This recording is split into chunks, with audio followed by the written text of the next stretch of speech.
और inspection report issue करने का बाद उसका जो भी जवाबदेही होता है कि वो समय समय पर उसका डिस्पोजल हो जाए, अन्यथा आउटस्टैंडिंग के में रहेगा और उसका रिपोर्ट भी हम लोग को भेजना पड़ता है। इसके साथ ही और जो दूसरे अधिकारी जो होते हैं उन लोगों का भी इंस्पेक्शन होती है, उनका रिपोर्ट भी सेक्शन में आने के उपरांत कंसर्न यूनिट को भेज दिया जाता है और उसके डिस्पोजल पर ध्यान रखा जाता है। तो इंस्पेक्शन सेक्शन का इस तरह का काम शुरुआत समझिए कि लोकल यूनिट एग्जीक्यूटिव ऑफिस का इंस्पेक्शन करना और उनमें कमी जो पाई जाती है, कहीं शॉर्ट कमी होती है उसको उजागर करना, और कहीं रूल का अभाव में गलतियां कभी होती है उसका सॉर्ट आउट कराना। इसके उपरांत इसके बाद जो हम लोग इंस्पेक्शन वो अपना लोकल इंस्पेक्शन करते हैं, उसके बाद जो ऑफिसर लोग करते हैं उनका इंस्पेक्शन का रिपोर्ट प्राप्त होने के बाद उस रिपोर्ट का भेजते हैं और भेजने के उपरांत उसका डिस्पोजल कराते हैं की कोशिश करते हैं। इसके साथ ही एक रेलवे बोर्ड इंस्पेक्शन टीम भी आती है जो 4 साल पर विजिट करती है सारे अकाउंटिंग यूनिट को, डिवीजन या हेडक्वार्टर। उसके उपरांत भी उसका रिपोर्ट आने के उपरांत कंसर्न यूनिट को भेजा जाता है और उठाए गए ऑब्जर्वेशन यानी पैरा के रूप में उसका भी डिस्पोजल कराना पड़ता है। उस रिपोर्ट में कभी आप इंस्पेक्शन में देखें, आकर के देखेंगे तो पता चलेगा कि हर सेक्शन से रिलेटेड कम वैसे जो शॉर्ट कमी होती है उसको उठाया जाता है, चाहे बुक सेक्शन हो, एक्सपेंडिचर हो, या एडमिनिस्ट्रेशन एस्टेब्लिशमेंट, पीएफ सेक्शन,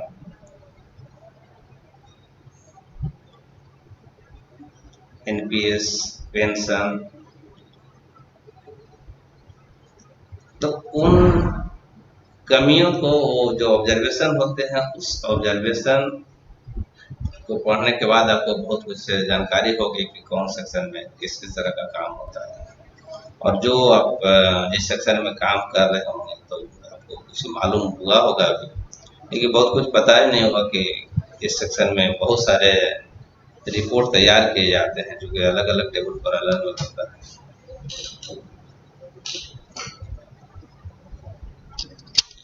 तो वो सारे रिपोर्ट के ऑब्जर्वेशन को समय पर डिस्पोजल कराना कर्तव्य होता है, क्योंकि उसके लिए रेलवे बोर्ड से पोजीशन हमेशा डिमांड करते किया जाता है, तो उसको देना पड़ता है।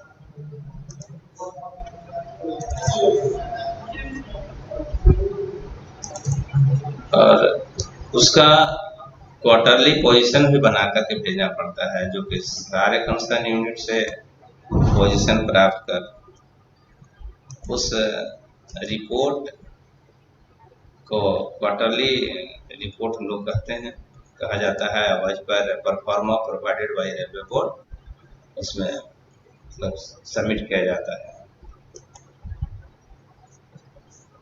तो पीएफ सेक्शन ऐसे अगर कहा जाए तो पीएफ सेक्शन का अगर देखा जाए तो उसमें आपको डिपॉजिट पीएफ ब्रीफली मैं आपको बता देता हूँ कुछ कुछ सेक्शन का जहाँ तक मेरे माइंड में है। जैसे पीएफ सेक्शन का डिपॉजिट पीएफ हो गया, monthly reconciliation of PF with general books, और annual reconciliation PF with general books. ये वर्क होता है जो वहाँ होंगे वो काम देखते होंगे। ऐसे आप लोगों को हम समझते हैं कि हर सेक्शन का विजिट करते हुए और जानकारी प्रैक्टिकली लेना चाहिए, जो कि बहुत काफ़ी बेनिफिशियल होता है। कोई भी सेक्शन में स्टाफ अगर कोई आपका साथी काम कर तो वहाँ जा करके और सीनियर लोगों से मिल करके पता करना पूछना चाहिए कि यहाँ कौन कौन सा वर्क होता है, और प्रैक्टिकल नॉलेज ज़्यादा बेहतर होता है थियोरेटिकल से किसी भी सेक्शन का वर्क। और अब क्या आपके पास समय बहुत कम है, और हम समझते हैं कि अब आप लोग को ज़्यादा से ज़्यादा रिवीजन पर ध्यान देना चाहिए। 8 दिन मुश्किल से बच्चा 7 दिन नहीं 6 दिन ही कहिए इसमें से बहुत लोगों का इलेक्शन ड्यूटी में नाम भी आ चुका है। आप टेंशन मत रहिए, वो बहुत ही उसको एंजॉय करते हुए काम कीजिएगा और ट्रेनिंग लीजिए और मुख्यतः आप रिवीजन पर ध्यान दीजिए। आपका समय समाप्त हो गया, आपको किताब और किताब बार बार किताब पढ़ने का अलग अलग किताब अलग अलग टाइप। आप अब तो स्ट्रेटजी अपनाइए कि हमको कैसे पास करना, और बहुत ज़्यादा टेंशन लेने की जरूरत नहीं। बहुत ही आसान है। 50% भी मार्क्स लाते हैं तो एग्जामेशन में होता है, 40% में ही पास मार्क्स। तो चिंता करने की जरूरत नहीं है। और काफ़ी लोग कल मैसेज में देख रहे थे कि काफ़ी लोग भेज रहे हैं कि कैसे हो गया, ये हो गया, हुआ हुआ। इलेक्शन ड्यूटी है तो कुछ नहीं है, अब एकदम उसको एंजॉय कीजिए। और मुख्यतः अब आपके पास 6 दिन 7 दिन बचा है। अगर एक दिन ड्यूटी इलेक्शन ड्यूटी का ट्रेनिंग में अगर चले जाते हैं तो 6 दिन ही मान कर चलिए। उस 6 दिन में आप जितना हो सके जो पढ़े हैं अब तक उसका रिवीजन कीजिए। जितना ही रिवीजन करेंगे, जितना अधिक रिवीजन करेंगे ज़्यादा बेहतर।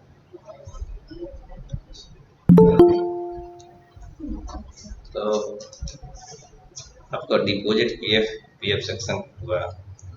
बुक्स बुक्स बजट यानी बुक सेक्शन में अगर जाएंगे तो कई तरह का ऑब्जर्वेशन बोर्ड उठाता है। जैसे बिल्स रिकॉन्सिलेशन आपका एग्जामिनेशन में पूछता है, बिल्स रिकॉन्सिलेशन क्या है, आपको बुक सेक्शन से संबंधित इसको पढ़ाए होंगे, क्योंकि ज़्यादा नॉलेज तो वही देंगे आपको फिजिकली प्रैक्टिकली रूप से। अगर आप जाते हैं सेक्टर में तो अच्छा रहेगा कि बिल्स रिकॉन्सिलेशन कैसे हो सकता है। उसके बाद आपका चेक्स एंड बिल्स रिकॉन्सिलेशन होते हैं।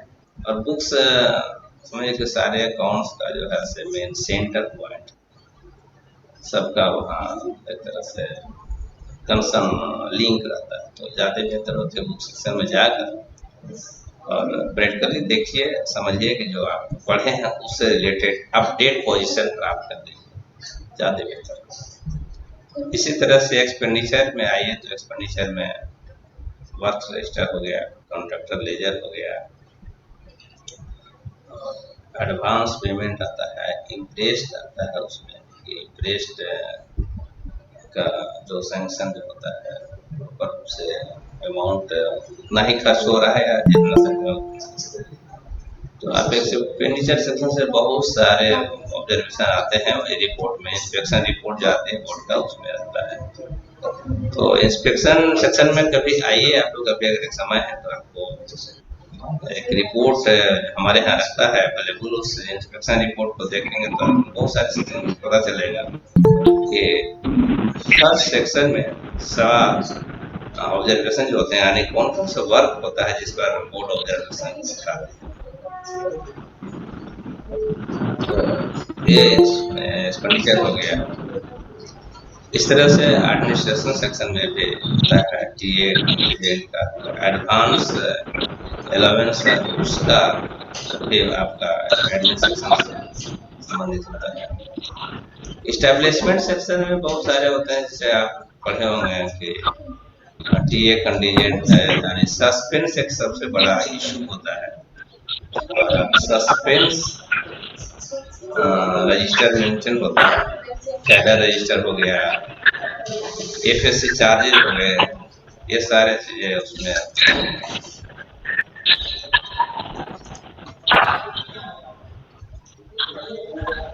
इंस्पेक्शन सेक्शन में और क्वार्टर ये जो जितने भी रेलवे बोर्ड इंस्पेक्शन टीम के द्वारा इंस्पेक्शन किए जाते हैं उसका रिपोर्ट, इंस्पेक्शन रिपोर्ट जो आती है उस पर क्वार्टरली पोजीशन हर 3 महीने पर भेजा जाता है रेलवे बोर्ड को। उसमें बताया जाता है कि ये पिछले 3 महीना में हम कितने पैरा बंद कराए और कितना वर्तमान में पेंडिंग चल रहा है। ये हमारे एक तरह से जवाबदेही मॉनिटरिंग करने का, चूंकि हेडक्वार्टर में तो यहाँ मॉनिटर करना पड़ता है कि हर यूनिट में जहाँ जहाँ रिपोर्ट का और पैरा जो है आउटस्टैंडिंग पड़े हुए उसका डिस्पोजल हो, और उसके लिए समय समय पर यूनिट को ध्यान देना पड़ता है।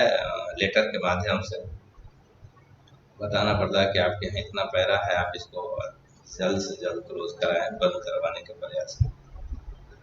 और उस पैरा को बंद कराने के लिए कंसर्न सेक्शन हेडक्वार्टर या यूनिट उस पैरा का ऑब्जर्वेशन का रिप्लाई बना करके हमारे सेक्शन को भेजा जाता है, और उस रिप्लाई के साथ साथ कंसर्न रेफरेंस डॉक्यूमेंट एविडेंस के रूप में उपलब्ध कराया जाता है, जिसे कंफर्म किया जाता है कि जो बोर्ड ने ऑब्जर्वेशन उठाया था उस ऑब्जर्वेशन का प्रॉपर रिप्लाई दिया गया।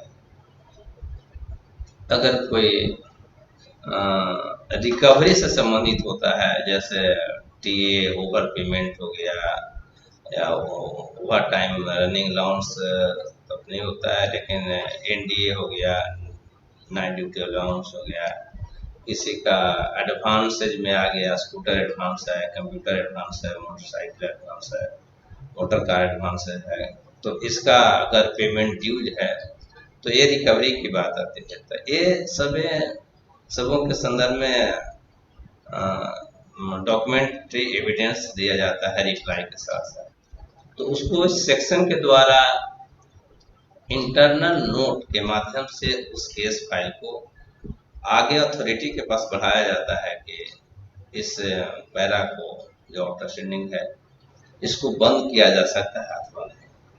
अगर बंद करने लायक है तो उसको रिकमेंडेशन, तो पूरे जवाब रिप्लाई जो देती है यूनिट या कंसर्न सेक्शन, उसके साथ साथ अपना व्यू देते हुए रिकमेंड करना पड़ता है कि हाँ इस पैरा को बंद किया जा सकता है, क्योंकि रिप्लाई प्रॉपर रूप से दिया गया है और रिक्वायर्ड डॉक्यूमेंट्री एविडेंस भी लगाया गया है फाइल में।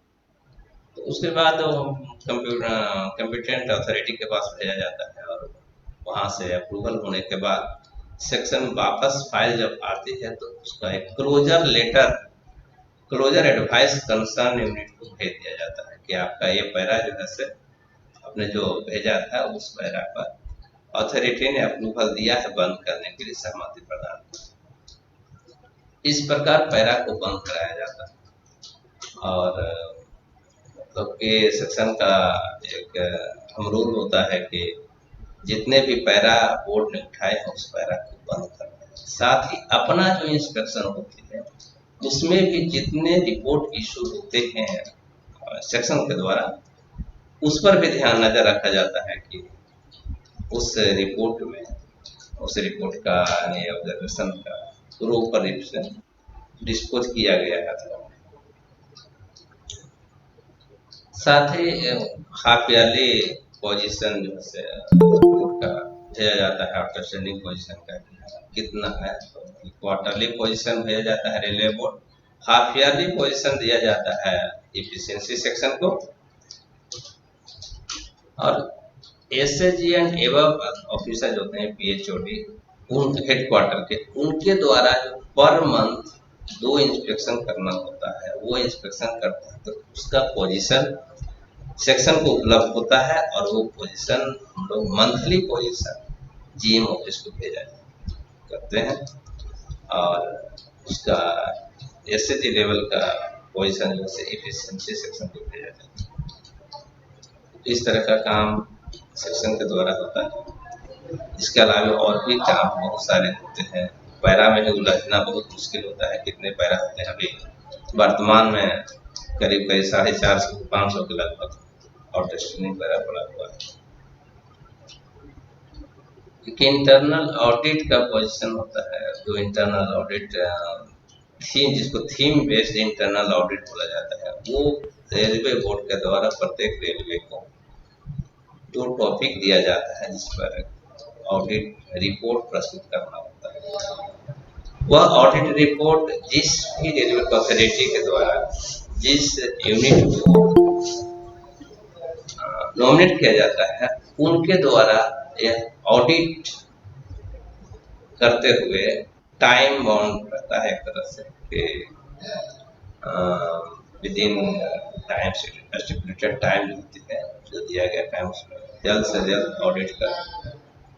उसका मेन मोटो है कि कोई भी वर्क वर्तमान में चल रही है, जैसे इलेक्ट्रिफिकेशन का काम हो या फ्यूल कंजम्पशन की मामला हो, तो उस पर ऑडिट करना और ऑडिट के बाद रिपोर्ट करना, इसमें उसका ऑब्जेक्टिव क्या है, उसका आगे जो है उस पर अपना व्यू किया है, अपना सजेशन देते हुए एक रिपोर्ट प्रस्तुत करते हैं। उस रिपोर्ट को अगर 2 टॉपिक है तो 2 यूनिट हो जाता है, वो दोनों यूनिट से रिपोर्ट प्राप्त होते हैं और जो रिपोर्ट प्राप्त होने के बाद उस रिपोर्ट को कंपाइल किया जाता है सेक्शन के द्वारा, और after compilation this report may be submitted to competent authority and then report GM के अप्रूवल के पास भेजा जाता है। जब जीएम से रिपोर्ट अप्रूव हो जाता है तो फिर रेलवे बोर्ड को भेज दिया जाता है।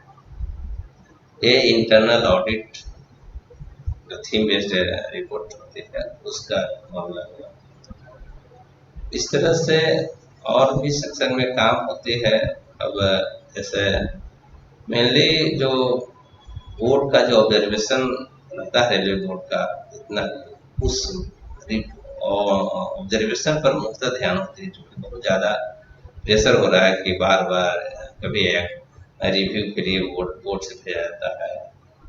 उसमें कई जगह से इतने पुराने ऑब्जर्वेशन पैरा पड़े हुए हैं जिस पर बार बार बोर्ड से उठाया जाता है सवाल किया, बहुत पुराना है, मोर देन 5 ईयर 2 ईयर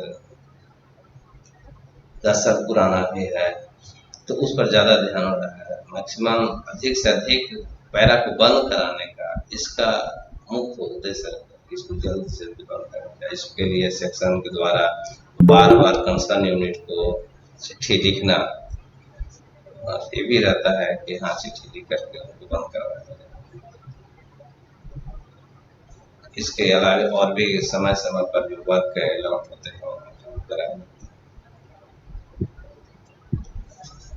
अब इंस्पेक्शन में सेक्शन में अब कई तरह का काम बढ़ते जा रहा है धीरे धीरे। पहले ऐसा नहीं होता था, पहले हेडक्वार्टर का अलग हो जाता था कि आप अपने से बंद कराइए, लेकिन अप्रूवल अथॉरिटी एसएसजी लेवल का पार्ट 2 और पार्ट 1 में बदल गए। एसएसजी लेवल का पार्ट 2 अप्रूव करते हैं और पार्ट 1 पीएफ लेवल से होता है। तो डिवीजन का पहले जो जेएजी द्वारा पार्ट 2 अप्रूव हो जाता था वो एसएसजी लेवल के हो गए हैं। तो अब यहाँ आज सारे पैरा पार्ट 2 और पार्ट 1 सारे डिवीजन से यहाँ आते हैं, इसलिए नंबर ऑफ केसेज जो है बहुत ज़्यादा बढ़ती है। कभी कभी महीना में 50-60 हो जाते हैं, 20-22 हो जाते हैं, कभी 2 ही 4 रह जाते हैं। तो उसमें अपना यूनिट का भी इंस्पेक्शन करना एक बहुत बड़ा जवाबदेही है कि प्रत्येक मंथ 4-3-5 यूनिट को इंस्पेक्शन दें। आज पर एनुअल प्रोग्राम पूरा नहीं हो पाता है क्योंकि टाइम नहीं मिल पाती है, सेक्शन का वर्क बहुत रहता है, और अंडरस्टैंडिंग पैरा का अप्रूव कराना, क्लोज कराना, बंद कराना एक बहुत बड़ा काम है।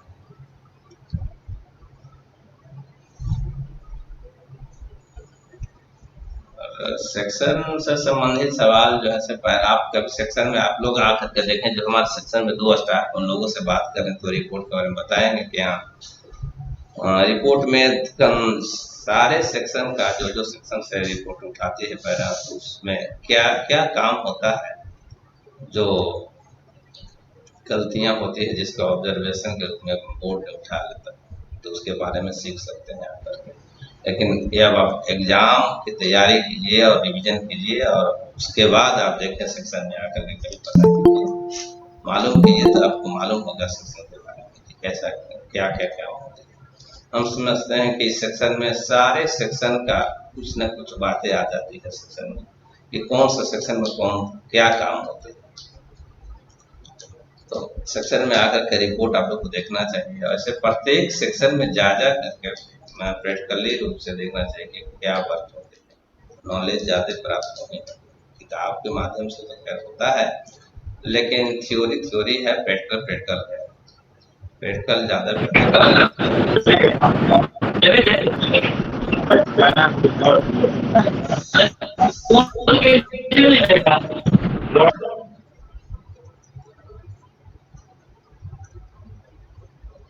क्या हो रहा है। कोई सवाल पूछना चाहते हैं? मैं कल देख रहा था कि सुन रहा था कि कोई स्टाफ जो है से स्टैंडर्ड ईएमडी के बारे में पूछे। मुझे भी हंसी आई कि स्टैंडर्ड ईएमडी तो अब होता नहीं है। आप लोग पता नहीं कौन पूछे थे, मुझे मालूम नहीं। लेकिन स्टैंडर्ड ईएमडी को भुलाया जाइए, अगर ये स्टैंडर्ड नहीं, स्टैंडिंग ईएमडी एक बहुत पहले था, बहुत पहले।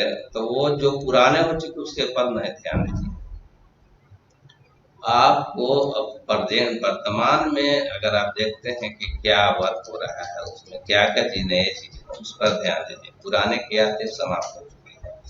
आप नए हैं और आप नए तरीका जो भी सर्कुलर नया आता है उस पर वर्क करना है, न कि पुराने पर वर्क करना है। बाकी तो कोड है आपका, सर्कुलर लेटेस्ट सर्कुलर कोड से आते जाते उस पर ध्यान दीजिए। उसमें से ज़्यादा पैनिक होने की जरूरत नहीं है। आप ज़्यादा परेशान हैं, देखते हैं कि इतना परेशान पढ़ने में, तो उतना तो पढ़ते तो बहुत अच्छे नौकरी भी मिल सकती थी। आईएएस आईपीएस करता है दिन रात हम, मतलब लग रहा है कि अ, कौन सा एग्जाम है कि जो एकदम परेशान परेशान है। और अब तो ऑब्जेक्टिव हो गया है, इतना अच्छा एग्जाम हो गया है कि पास करना ये इतना ईजी हो गया है कि कहना नहीं है। 40% मार्क्स उठाए पास कर गया। 50 हम समझते हैं 50-60% से कम मार्क्स नहीं आएगा ऑब्जेक्टिव में। 80 नंबर का है तो 80 में 50 नंबर लाना बहुत आसान है। क्योंकि 2A लेवल का एग्जाम है, ना कि 3 लेवल का एग्जाम है। 3 लेवल का पढ़िएगा पता चला कि 2 लेवल का एग्जाम आया, और जो हमको पढ़ना है ये वो चीज नहीं पढ़ पाए, और बड़े लंबे लंबे पढ़ करके समय को व्यतीत कर दिए, खत्म कर दिए। ये परेशानी इन लोगों के साथ काफी हो रहा है। हमारा स्टाफ है तो दोनों परेशान देख रहे हैं कि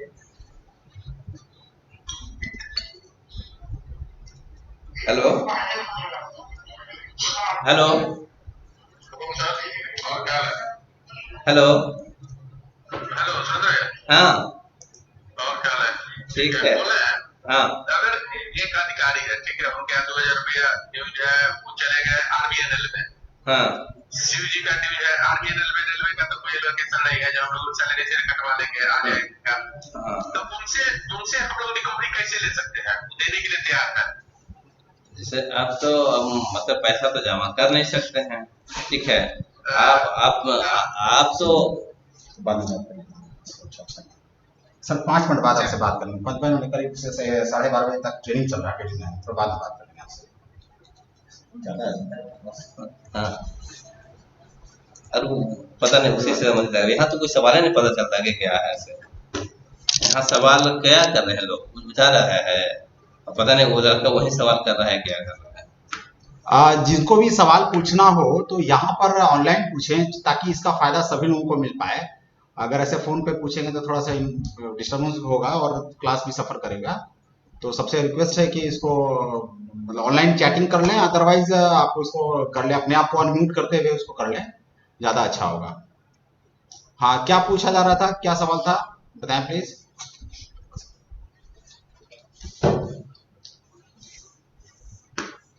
सवाल सवाल ये था कि अगर कोई ऑफिसर कहीं दूसरे जगह चले गए, जैसे रेलवे छोड़ के आरबीएनएल में चले गए, उनका अगर कोई रिकवरी है, ड्यूज है, तो कैसे रिकवरी होगी उनका एक। आवाज आ रही है ना? Are you hear us? हाँ ठीक है, ओके।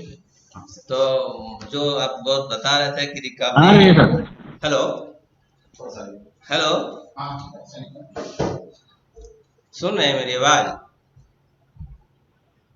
हाँ हाँ हाँ बोलिए सर। हाँ, रिकवरी के बाद जो कर रहे थे कि आरबीएनएल में कोई ऑफिसर चले गए हैं तो उनका रिकवरी कैसे होगी, अगर कोई ड्यूज है तो, कोई भी ड्यूज है तो उसके लिए आप यहाँ से एडवाइस लेटर चला जाएगा रेलवे रेलवे आरबीएनएल को।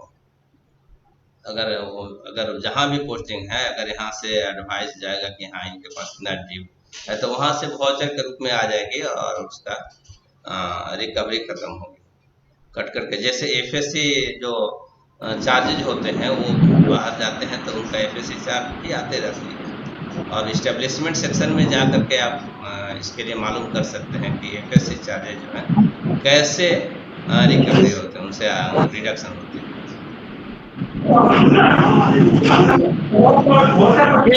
और बोलिए, कोई और सवाल है तो। दिलीप भाई,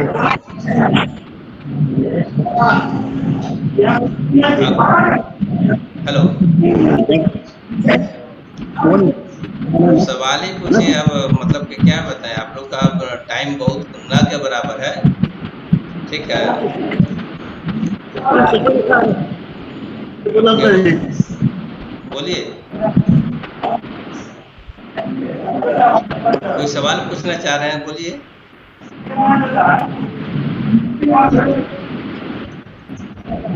अच्छा, कोई सवाल नहीं है आप लोग का।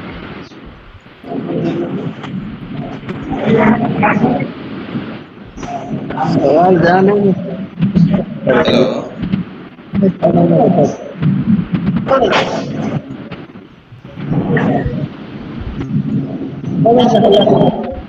हेलो,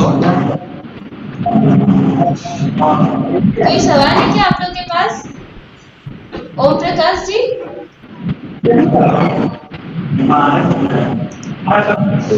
कुछ सवाल है आपका?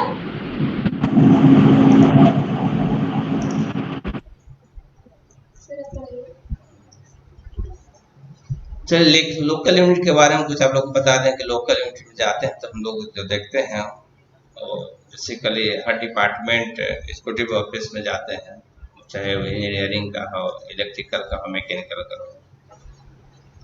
तो वहाँ जाने पर आप देखेंगे कि थोड़ा हटके वर्क ऑन प्लेस पर सिचुएशन क्या कहती है उसके अनुसार काम करना पड़ता है।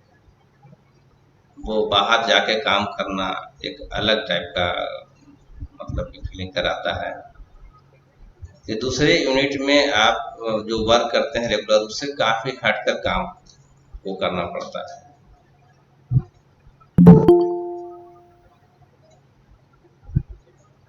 या जैसे स्टोर से संबंधित चले जाइए, जैसे किसी भी डिपार्टमेंट का एईएन ऑफिस या पीडब्ल्यूआई ऑफिस का अगर लेजर अगर देखते हैं स्टोर से संबंधित, तो वो आपको बारीक रूप से देखना होगा कि उसका स्टोर या कंज्यूमेबल आइटम है, उस कंज्यूमेबल आइटम का प्रॉपर रूप से वो लेजर में मेंटेन कर रहा है या नहीं। अगर डेली उसका इशू कर रहा है तो वो उसका लेजर में एंट्री कर रहा है कि नहीं। अगर कर रहा है तो कहीं डिफरेंस तो नहीं है। अगर किसी कहीं डिफरेंस है तो आप वहाँ देखेंगे कि कहाँ डिफरेंस है। अगर कहीं शॉर्ट कमी पाई जाती है तो आप उसको ग्राउंड लेवल पर भी जाकर यानी फिजिकली रूप से चेक करके आप पता कर सकते हैं कि कहीं वाकई में डिफरेंस है। कहीं तो ऐसा भी हो सकता है कि वो डे बुक रजिस्टर में एंट्री लिया हो, लेजर में नहीं लिया, या कभी छूट गया। यदि कोई जी या कोई वर्कर जो है सो उसको दिया कि डिमांड किया है कि हमको 2 आइटम चाहिए, उसका नाम बताया, उसमें क्वांटिटी भी बताया, लेकिन इशू तो कर दिया लेकिन कहीं मेंटेन नहीं किया, तो वहां पर उसका शॉर्ट हो जाएगा, वो परेशानी होती है। तो वहां भी आपका इंस्पेक्शन रिपोर्ट में आपको ऑब्जर्वेशन के रूप में लेना पड़ जाता है कि हाँ चूंकि लेजर में कमी है तो है, जो कहीं मिल भी नहीं रहा है। अगर मिला तो ठीक है, डे बुक से अगर चढ़ा दिया है, एंट्री कर दिया है तो ठीक है, अन्यथा आपको उसमें ऑब्जर्वेशन या सजेस्ट करते हुए कि आप इसको अगर कहीं है तो आप मेंशन करते हैं। इसके लेजर स्टोर लेजर उसके अलावे, हेलो,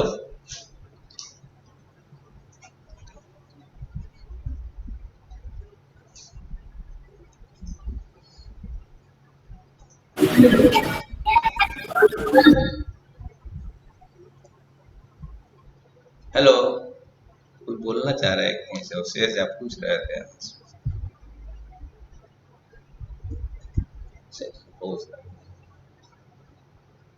म्यूट क्या हुआ है उससे, उधर से क्वेश्चन मतलब पूछ लेते हैं। हाँ,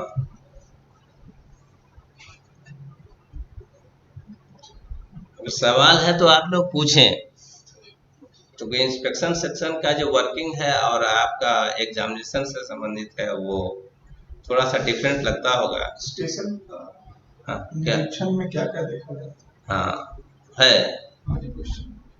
हेलो, स्टेशन निरीक्षण में क्या क्या देखा जाता है, चूंकि अब सवाल कौन किया, रंजीत कुमार। रंजीत जी, ऐसा है कि स्टेशन निरीक्षण चूंकि स्टेशन ऑपरेटिंग के तहत आता है, उसमें इस्टेब्लिशमेंट पोर्शन उनके पास होता है, साथ ही वर्क का कुछ जैसे वर्क ऑर्डर जो उतने इशू होते हैं, जैसे प्लेटफॉर्म पर जो वेंडर होते हैं, कुली होते हैं, और शॉप होते हैं, कार पार्किंग होते हैं, ओवरऑल स्टेशन का जो इंचार्ज होता है स्टेशन मैनेजर होते हैं। तो जितने भी वर्क ऑर्डर इशू होते हैं, वर्क से संबंधित छोटे छोटे वर्क होते हैं, उसका वहां पर वो मेंटेन करते हैं। उसमें वो हम लोग जाकर ये देखते हैं कि वर्क ऑर्डर जो इशू हुआ है वो उसका पीरियड, जो वैलिडिटी पीरियड है वो है। लाइसेंस फी उसमें देखा जाता है कि as per work order licence फी की रिकवरी टाइम से टाइम हो रही है नहीं हो रही है। अगर टाइम पर लाइसेंस फी की रिकवरी नहीं कर पा रहे हैं, अगर देर से कर रहे हैं, तो वर्क ऑर्डर में ये भी व्यवस्था रहती है कि इनका इंटरेस्ट के साथ वसूल किया जाए। तो वह इंटरेस्ट वसूल हो रहा है या नहीं हो रहा है, इसको हम लोग देखते हैं लाइसेंस फी। साथ ही इलेक्ट्रिक बिल समय पर इलेक्ट्रिक डिपार्टमेंट द्वारा उनको जारी किया जा रहा है या नहीं जारी किया जा रहा है, और वेंडर के द्वारा इलेक्ट्रिक चार्जेज, एनर्जी चार्जेज जो है फी के रूप में पेड किया जा रहा है या नहीं कर रहा है, ये हमको देखना होता है वर्क के संदर्भ में। अब इस्टेब्लिशमेंट के संदर्भ में अगर आएंगे तो स्टेशन निरीक्षण में अटेंडेंस रजिस्टर हो गया, पास पीटीओ का अकाउंटिंग हो गया, लीव देखेंगे, लीव अकाउंट देखेंगे वहाँ, क्योंकि लीव अकाउंट नहीं होता है स्टेशन पर। स्टेशन पर जनरली उनके पास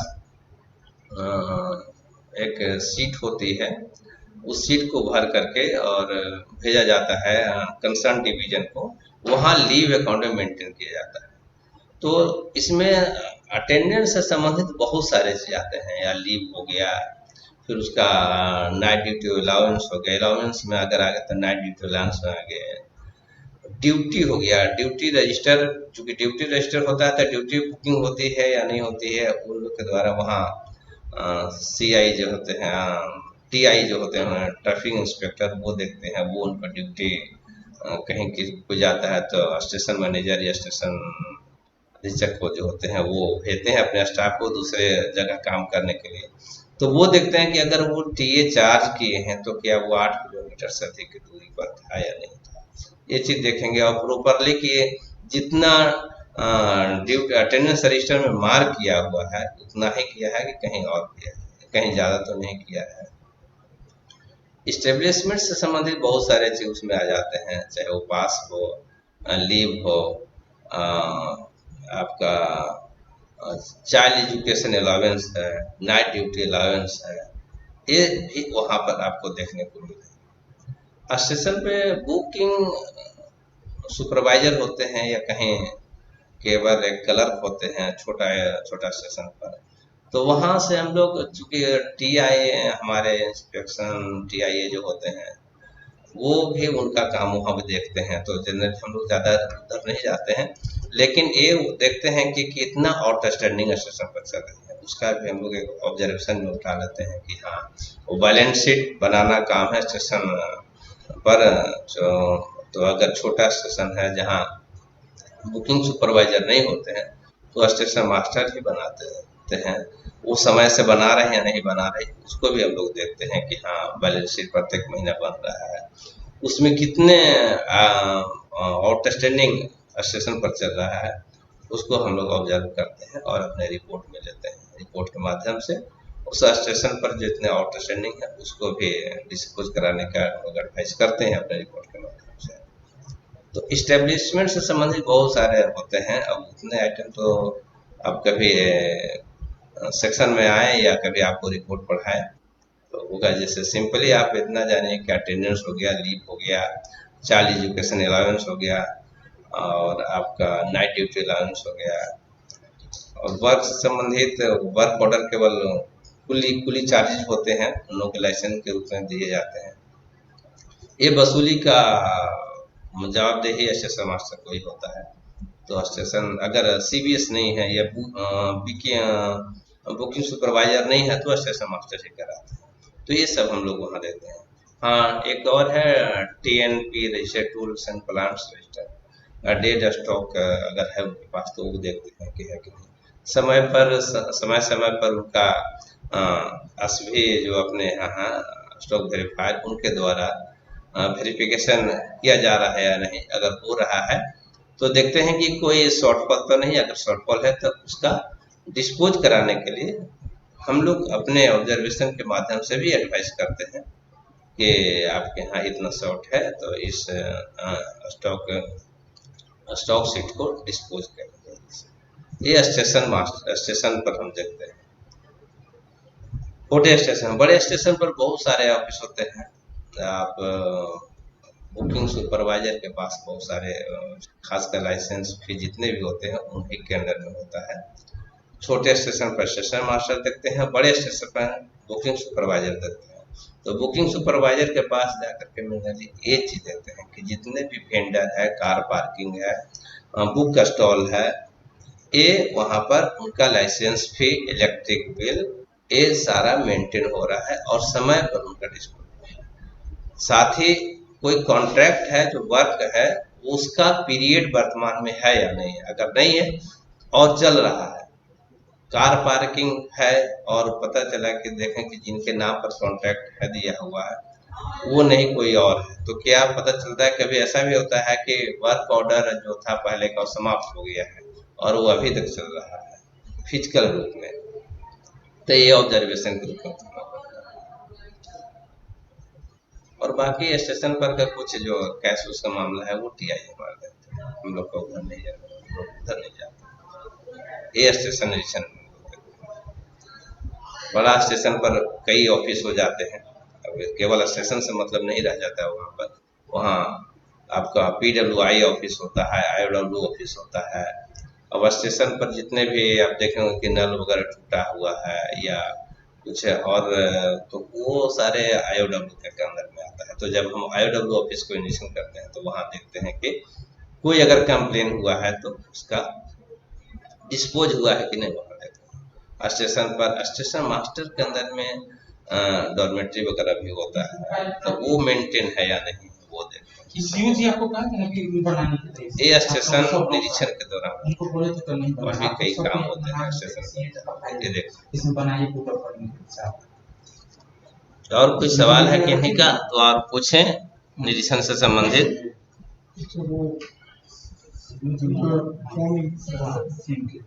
ये सब बनाकर ठीक है, माने जी बनाना हम लोग को उसी तरह से सब्जेक्ट कंबाइन हाँ सब पहले सैंक्शन हो जाएगा, अपना रिसीव कीजिएगा। फाइल आपके ही ऑफिस में रखी है, आपके ऑफिस में रखी है। हाँ बनाइए, कैसे बनाते और हो जाए या तो आप बनाइए, ठीक है। इसका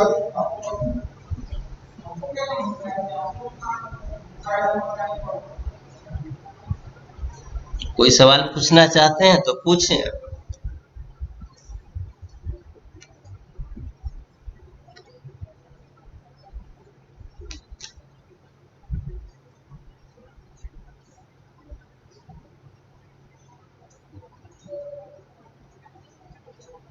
चलिए बताते हैं कि आप लोग को गैरेज डीजल लॉबी में जाते हैं तो वहाँ हम लोग क्या देखते हैं।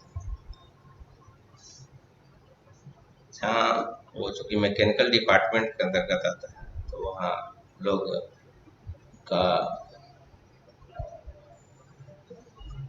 जितना फ्यूल कंजम्पशन है और फ्यूल का कितना भंडारण है उसको हम लोग चेक करते हैं। फिजिकल रूप से लेजर में क्या मेंटेन है, कितना इशू हो रहा है और इशू जितना हुआ वो मेंटेन लेजर में है और फिजिकल रूप से ग्राउंड में भी जाकर के हम लोग चेक कर लेते देख लेते हैं कि हाँ वह जो टैंक है उसमें जितना बता रहा है, रीडिंग बता रहा है, उसका एक कैलकुलेशन शीट होता है उनके पास।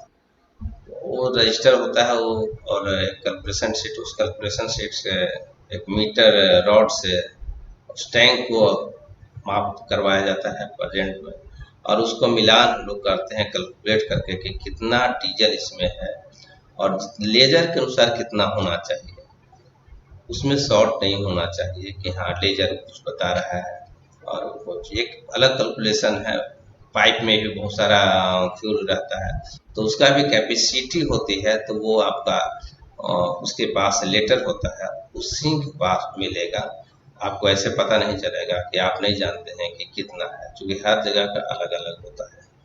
तो उसका टैंक का कैपेसिटी क्या है आपको वहाँ मिलेगा, उसका कैलकुलेशन क्या है, कितना मीटर रॉड जो है कितना जितना बता रहा है उसके अनुसार कितना होना चाहिए वो है, वो आपको प्रेजेंट में वहीं निकालना होगा।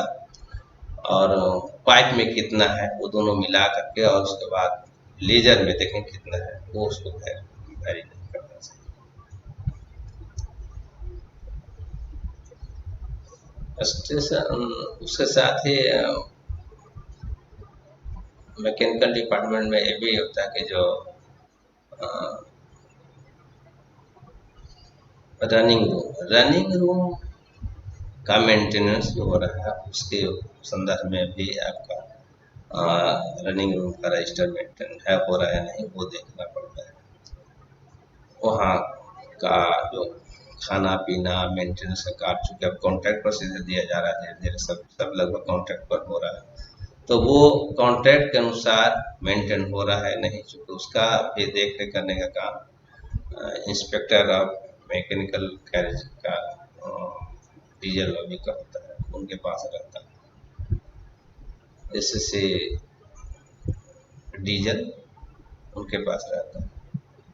ड्राइवर लोग का वहाँ एक रहता है इंट्री और एग्जिट का, और distance vision, distance periodical medical examination, PME बोलते हैं उसको, उस रजिस्टर्स को भी हम लोग देखते हैं कि समय पर उनका मेडिकल एग्जामिनेशन हो रहा है या नहीं। विजन टेस्ट भी होती है एक रजिस्टर, तो विजन टेस्ट रजिस्टर और पीएबी रजिस्टर एक ही जगह एक ही में मेंटेन लोग करते हैं, एक ही जगह पर एक ही रजिस्टर में या अलग अलग रजिस्टर पर, तो वहाँ हम लोग देख लेते हैं कि उनका समय पर उनका हो रहा है।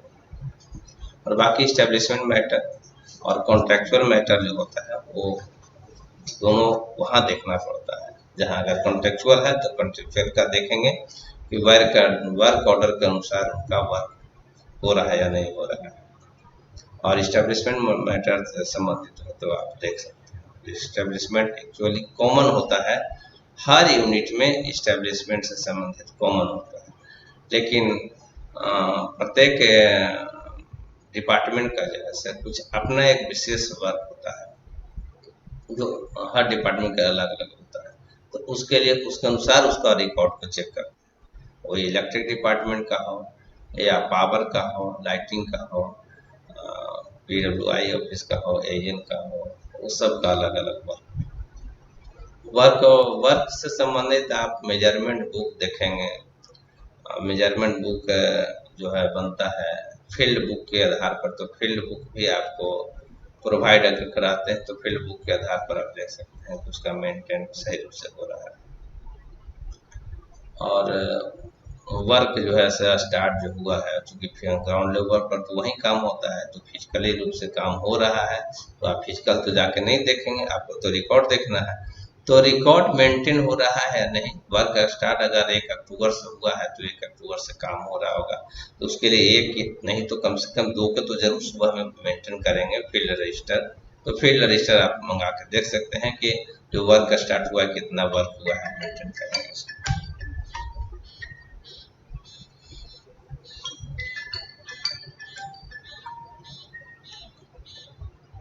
हेलो हेलो,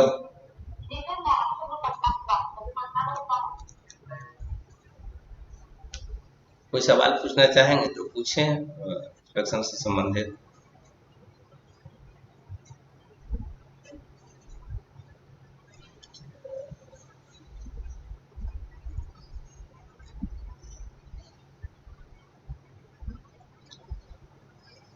ठीक है, तो आप लोग ये तैयारी कीजिए और रिवाइज कीजिए एग्जामिनेशन के लिए, केवल रिवाइज कीजिए। और ये मतलब कि अब अलग नया चीज पढ़ने का कोशिश मत कीजिए। मेरा तो यही सलाह है आप लोगों को कि जितना पढ़ चुके हैं उसको आप जितना से अधिक रिवाइज कीजिए। अगर बैलेंस शीट बना रहे हैं तो बैलेंस शीट आप कोई 10 गो बैलेंस शीट उठा लीजिए। वो 10 बैलेंस शीट ऐसे उठाइए जिसमें कि आपको लगे कि एडजस्टमेंट करीब करीब लेटेस्ट बैलेंस शीट उठाइए जो आप पूछा है पिछले 10 साल में। उस 10 बैलेंस शीट को आप ये 6 से 7 दिन जो बचा है, इस 6-7 दिन में कम से कम उस 10 बैलेंस शीट को 3 बार बनाइए, कम से कम 3 बार बनाइए।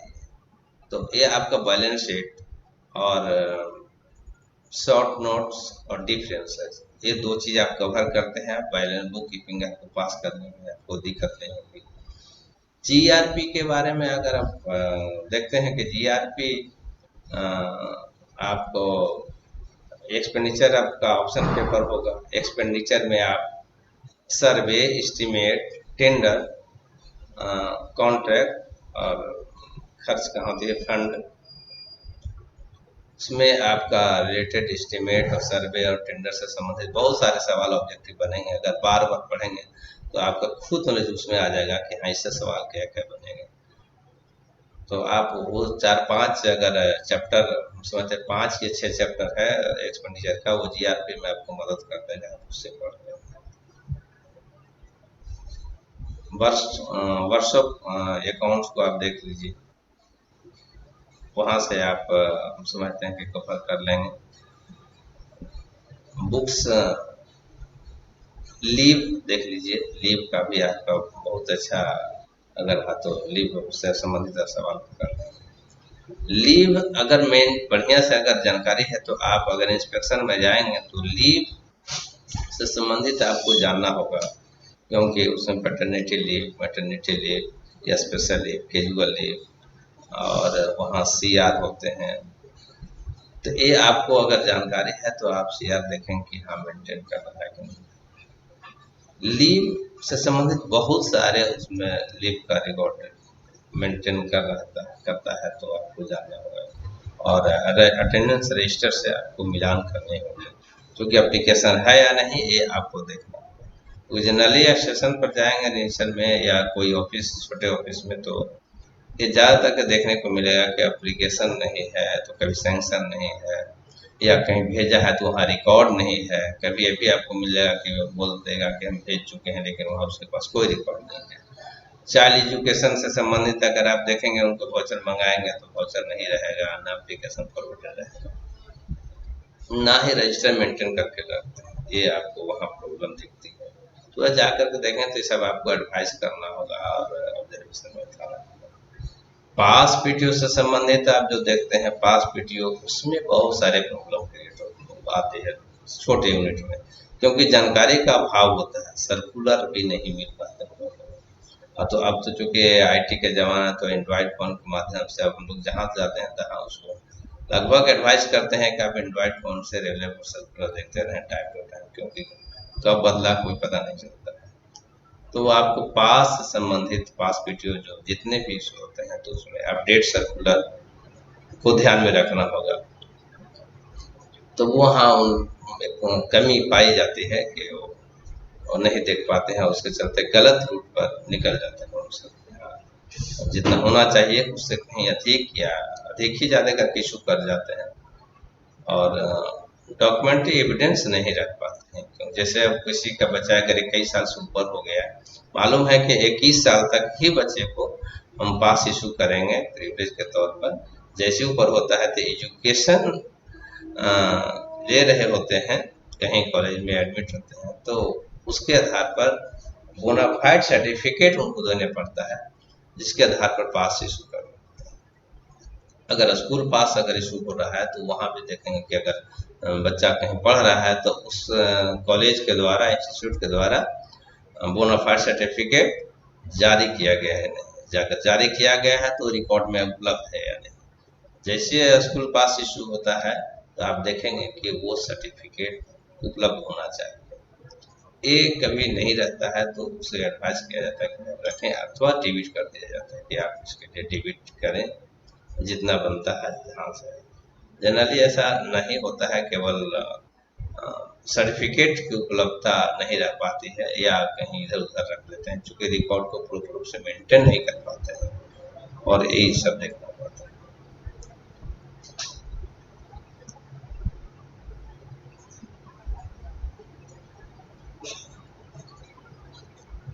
और सवाल तो इन लोगों का कोई है ही नहीं।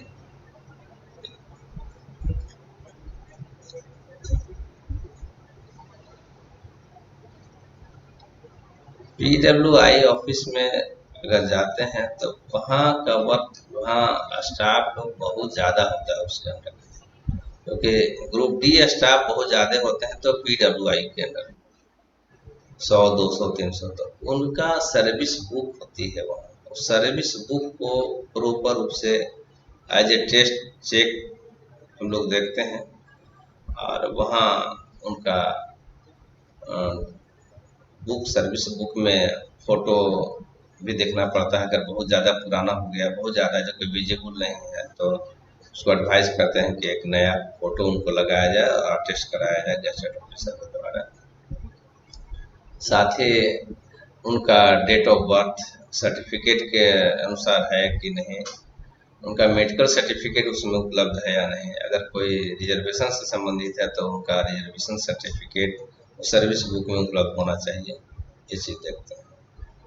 और लीव अकाउंट उसमें मेंटेन हो रहा है, वो लीव अकाउंट उसमें एप्लीकेशन जो है लीव का उपलब्ध है नहीं, ये चीज़ उसमें देखते हैं। तो जैसे आप सर्विस बुक में अगर यहाँ कोई एडमिन में काम कर रहे हो तो सर्विस बुक में प्रॉपरली जो देख रहे होंगे, तो ये सब देखना चाहिए कि है या नहीं, लीव मेंटेन हो रहा है, लीव अकाउंट का ऊपर मेंटेन किया जाना चाहिए।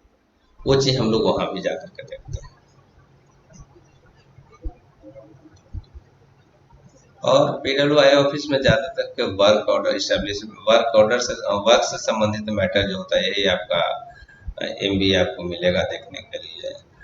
वर्क ऑर्डर रहता है एग्रीमेंट के आधार पर। हाँ, एक चीज़ वहाँ शॉर्ट फॉल मिलता है कि कॉन्ट्रैक्ट जो होती है वो टेंडर एग्जीक्यूट होने के बाद एग्रीमेंट का कॉपी वहाँ चूँकि रेट लोड पहुँचते हैं वहाँ रहता नहीं है।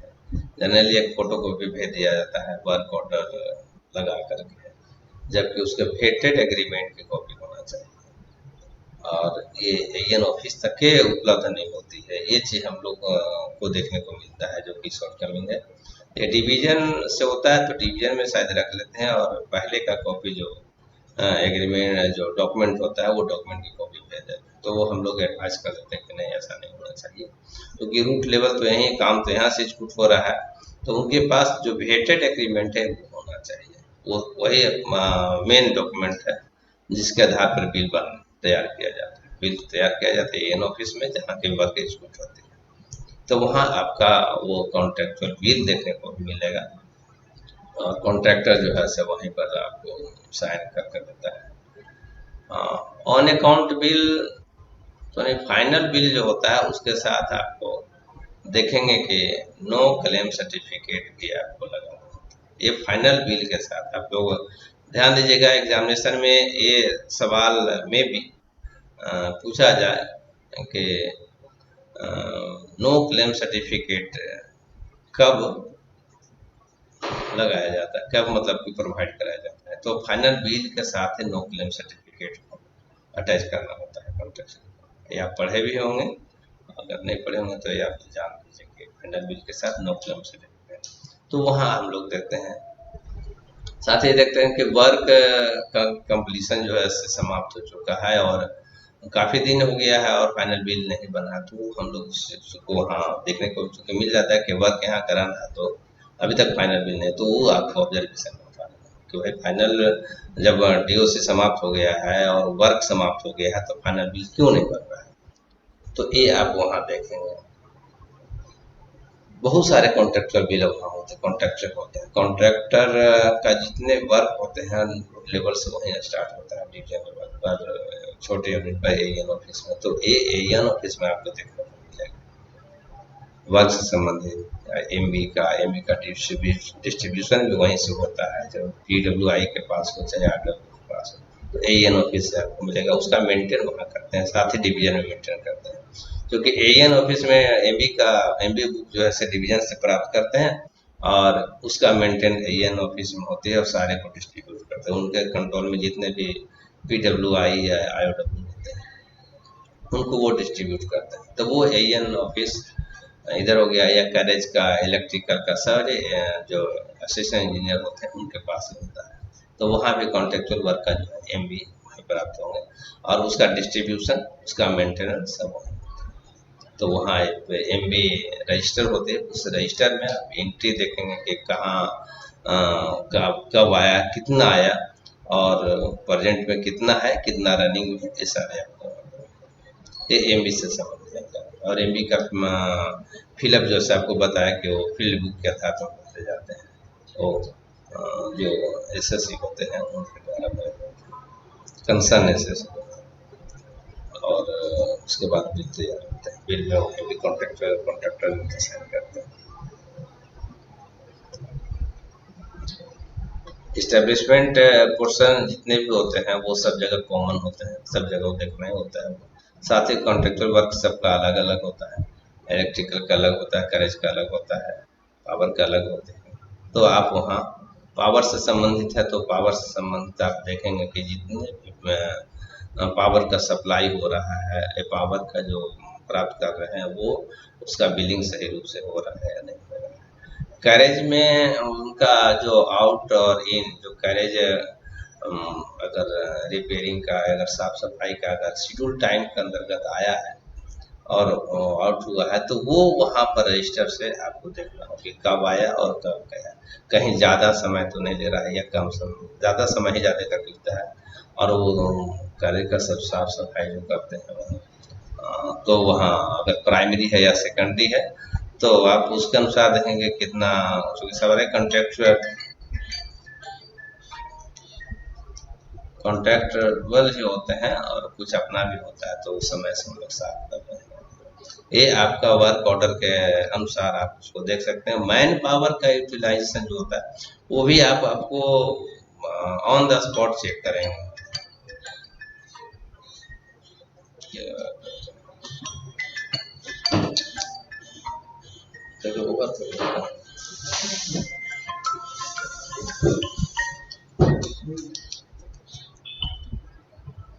हेलो, अच्छा वो बेल बजाइए ना, बेल बजाइए, बेल।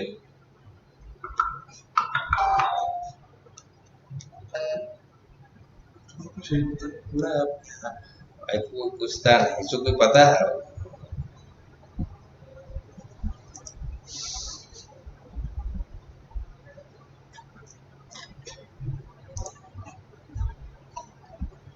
हेलो, आप लोग का क्वेश्चन नहीं आ रहा, मनोज चैट पे भी नहीं आ रहा। क्या इन लोग का एक आ गया है,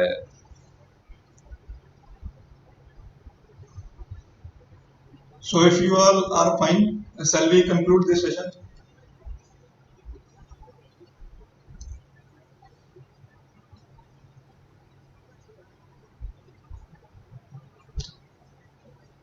Because today is the last session, so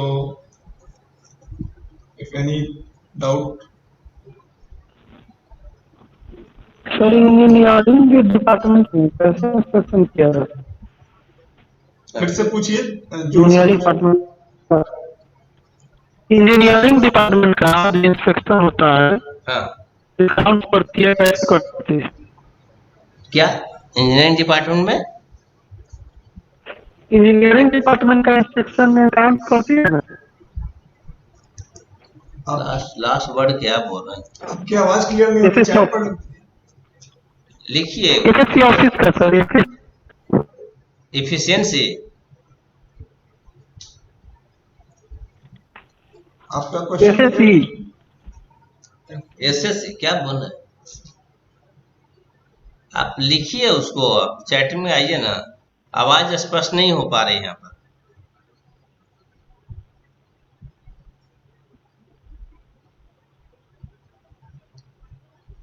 क्या बोला कुछ समझ नहीं पा रहा। इंजीनियरिंग डिपार्टमेंट में एसएससी एसएफसी क्या होगा कि क्या होगा।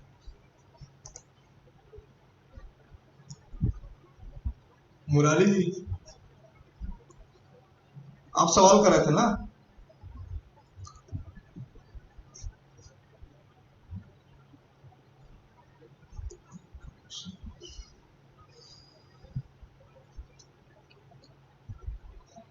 अब किनका क्लास है? संजय का है। आउटडीट वो बेचारा अपडेट माथा चटे उसका भी यही स्थिति है।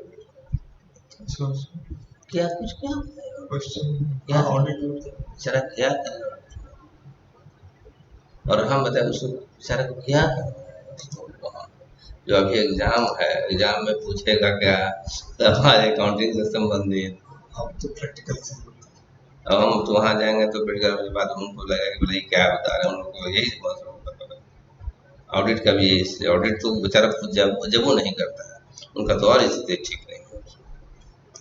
इसीलिए सवाल उनको पूछना चाहिए कि आप कुछ वर्क से संबंधित कोई कहीं भी तो वो हमारे जब नॉलेज में रहेगा वहाँ तो मैं बता रहा था कि कल कोई पूछ रहा था, मैं सुन रहा था स्टैंडर्ड ईएमडी। अरे स्टैंडर्ड ईएमडी वो कहीं पूछा था कि सर आया है बहुत पहले, कि वो स्टैंडर्ड नहीं स्टैंडिंग ईएमडी था जो बंद हो चुका है। जो बंद हो गया उसके बारे में आप जानना क्यों चाहते हैं?